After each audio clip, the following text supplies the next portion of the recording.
Virtualization makes all of our servers run more efficiently. I'm always asked the question from customers, what platform type is best for virtualization? And the key thing there really is that when we look at the platform types, they fall into three different category types from a consolidation point of view. Typically, when we look at blade centers, customers are looking at infrastructure simplification. They want to take all their components like their networks and their storage and their servers and simplify that down. What virtualization does for that, it provides things like server mobility, being able to take workloads and move them across multiple blades.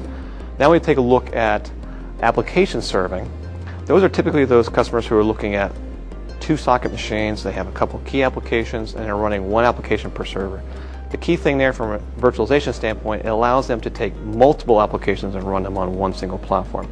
That gives them higher utilization on their servers. And then lastly, when we talk about server consolidation, those are the customers who are looking at trying to consolidate a large number of servers down to a single or multiple servers. Typically, those customers are looking at higher utilizations and application isolations, and they're looking at the largest, biggest machines to do that, the greatest number of resources.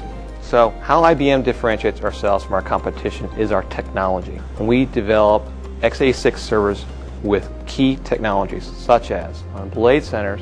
The main aspect of that, the design point for that platform, was compatibility across multiple generations of the blade chassis. We wanted to make sure that customers, when they initially purchased the machine, had investment protection so that as they went through multiple generations or multiple projects, they always bought the same machines. When we look at our 2-socket x86 platforms, we developed utilizing the same standard industry components, but now we're able to leverage things like our 2-zone cooling and having better design points to ensure that we get more components in our platforms.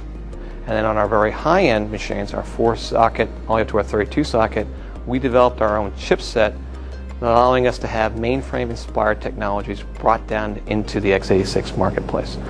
Things that customers are looking for, such as reliability and scalability and manageability, bringing it down into that space that they could rely on, that they had on the mainframe, and now they had on their x86 platforms. So that rounds out our entire portfolio.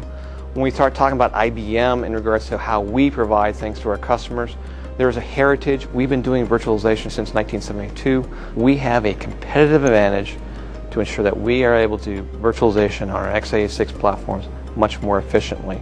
We have new innovations that we're doing right now today, such as our Cool technologies, and along with that also Virtualization Manager that we incorporate into our IBM Director, giving us the competitive edge when it comes to virtualization. IBM is your choice for virtualization. It is part of our heritage. Any questions? Yes, Bob? Yes, at our company we have a lot of 2-socket servers. Can we really consolidate multiple workloads into a 2-socket system and feel good about it? Absolutely. As long as you consider all the things in regards to the workload, such as the amount of memory, how many processors, how much disk it utilizes, and realize that workloads vary in size.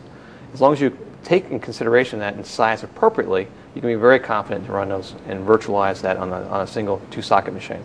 So Bob, how many virtual machines should I plan to run per socket? That really depends on the actual workload. A lot of times customers always ask that question, and it's really, and what we've done from an IBM perspective, we've developed a new sizing guide which takes in consideration the number of cores, how many processors, how much memory and disk is utilized in those machines. So depending upon those variables will really depend how many virtual machines you can run per core.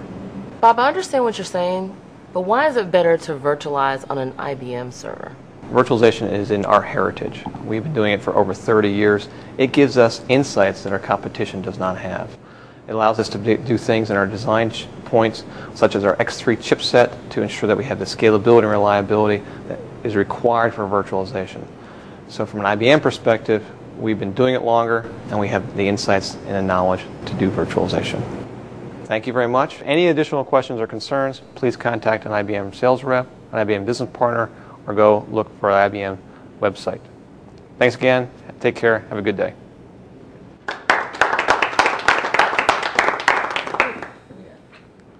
That was really cool. Thanks. Thank you.